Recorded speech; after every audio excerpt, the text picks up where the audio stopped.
welcome to a brand new show brought to you by J&J Toy Giants called Toy Toons, where we go over toys that became cartoons and vice versa. Now, as you can see, I'm in front of a Christmas tree.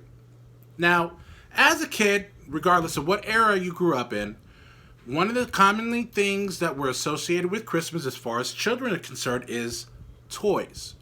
Now, this episode, we're going to go over a toy that has been iconic in the world of toys, cartoons, and pop culture, and that is G.I. Joe. G.I. Joe, G.I. Joe, fighting man from head to toe, on the land, on the sea, in the air. G.I. Joe attack! Boom, boom! No. Back up. I'm not talking about that G.I. Joe. I'm talking about this G.I. Joe. Yo, Joe! He'll fight for freedom wherever there's trouble. G.I. Joe is there. G.I. Joe, American hero. G.I. Joe is there. So that's what we're going to be talking about today. The G.I. Joe, real American hero that was debuted in Marvel Comics in 1982, and it spawned on to become like one of the biggest Marvel Comics titles up until 1994. They had about 155 issues during that time frame. Now, back in 1964, Hasbro, a company that was from Rhode Island, was trying to get a kind of like a male version of Barbie to compete with Barbie. And they came up with G.I. Joe. Now, it wasn't known then as Real American Heroes as we know it today, but it was an actual 12-inch, kind of like a Barbie-sized doll.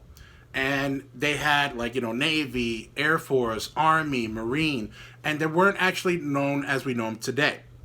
So after a while, when that particular toy had kind of died down through like the late 60s through the 70s until the 80s, around the time when the Cold War was starting to happen in the 80s, when the USA and Russia and whatnot, Hasbro wanted to reintroduce a newer version of G.I. Joe.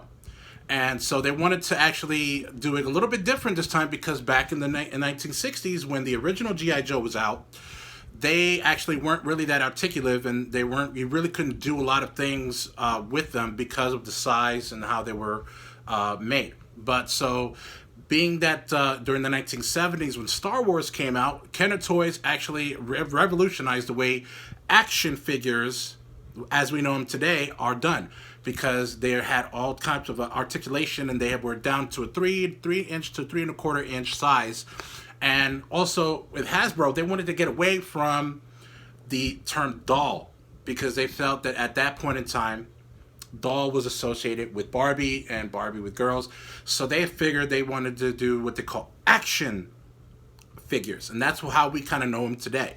So in 1982, before there was an actual series, they developed the toy G.I. Joe. Take a look. Cobra's captured our attack cannon! Call in G.I. Joe! Go get Breaker! He can do it!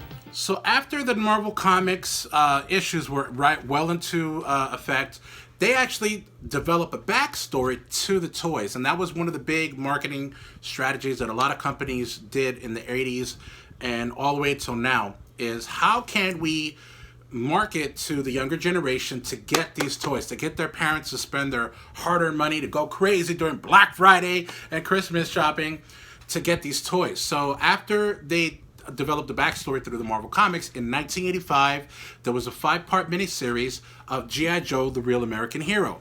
Now, they had all kinds of different characters. There was 2 different factions. There was G.I. Joe, and then there was Cobra. And those 2 factions were always at odds with each other. Cobra wanted to do, world domination and take over and create a new society in their own image. And G.I. Joe was sworn to protect and uphold justice, justice in the American way. And that was always the shtick, if you will, is what they would do every single episode.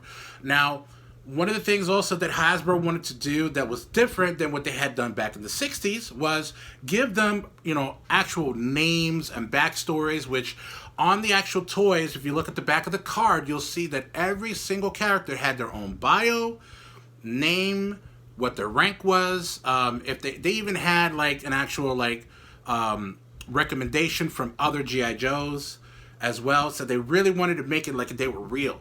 And they had outlandish names like, well, not really that many for the Joe side as well as the Cobra side, but they had Duke, they had Scarlet, Roadblock, Snake Eyes, and Flint, just to name a few. Now, on the Cobra side, they had, number one was Cobra Commander, Destro, the Baroness, and Serpentor, which Serpentor actually was introduced once they actually did the full-length movie, which came later. But the general actual main baddie was Cobra Commander. Now, they've since then, after a few seasons, I believe, this was the one that I have, which is a complete first season and a half. I don't know why they just don't have... Actually, no, I apologize. It's seasons 1 through 2.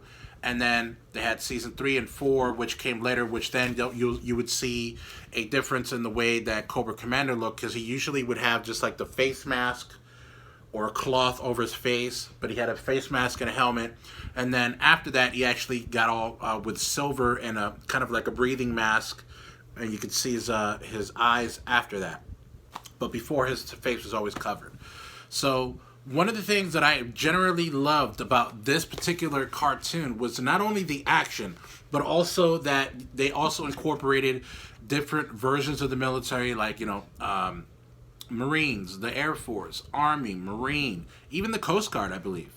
And they all had one of the things that Hasbro wanted to make sure that they got to on the series to promote the toys, number one, and also because they did the 3 1/4 inch, they were able to make them so that they could have play sets, vehicles, and I'm sure anyone who's ever had a G.I. Joe knows they had 1 or 2 vehicles. Mine was the actual Tiger Shark, which I believe it was kind of like their version of an F-14. And also there was the aircraft carrier Cobra. They had their like big black stealth bomber type plane, which was all black. And also they had the miniature kind of like motorcycle airlifts where like it was like a kind of a bubble, and they would sit in kind of like a motorcycle type. And anybody that knows in the comments, comment down below what the actual name was. It kind of escapes me at this point on time. But Ron Friedman, which was actually one of the co-creators of the project through Hasbro, and they assigned him to pretty much oversee the entire production. Marvel Productions and also Hasbro did the miniseries that started in 1985. Now, also one of the things that was very, very instrumental in what G.I. Joe did as a kid was they also included at the end of every episode a PSA, so a public service announcement. So it kind of looks something like this. Johnny, catch! Oh no! Let's tell Mom it was Billy's mistake. You're making the mistake. Flint! Anyone can have an accident, but lying makes it worse. But Mom will be upset. Now we know. And knowing is half the battle. G.I. Joe! And that was one of the things that they always wanted to kind of offset the quote-unquote violence that G.I. Joe would have. Hasbro wanted to make sure that the kids were learning something, and you know, they always had something. Every Joe had a different public service announcement that they were doing, whether if somebody like caught on fire, what to do if you were on fire, or if you know, somebody tries to, you know, if you like a stranger comes up to you, or if you're trying to pet like, you know, strange animals or whatever the case may be. And you can see in this particular clip that I just showed, you know, kids were about to lie that they didn't break a window, and you know, Flint was like, no, you need to tell the truth. And that's what they wanted to make sure that kids did, is they always wanted to make sure that they also had some type of moral structure while they watched the actual cartoon, which is, I don't think very, very many cartoons do that, as well as, you know, the action. So as you can always tell, that G.I. Joe, as well as other action figures like Voltron and Thundercats, Power Rangers, as well as My Little Pony, She-Ra, Rainbow Bright, Cabbage Patch Kids, They all had something to contribute to the toy market back in the 80s and early 90s.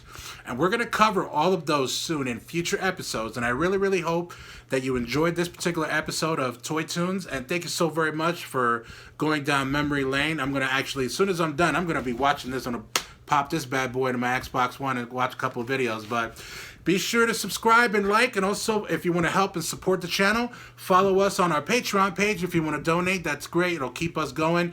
Thank you so very much, and keep on cruising, bud.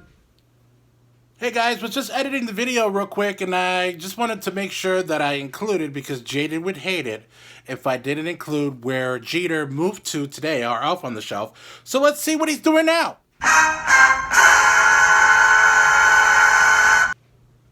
Poop. What are you, 9, Jeter? Anyway, see you later.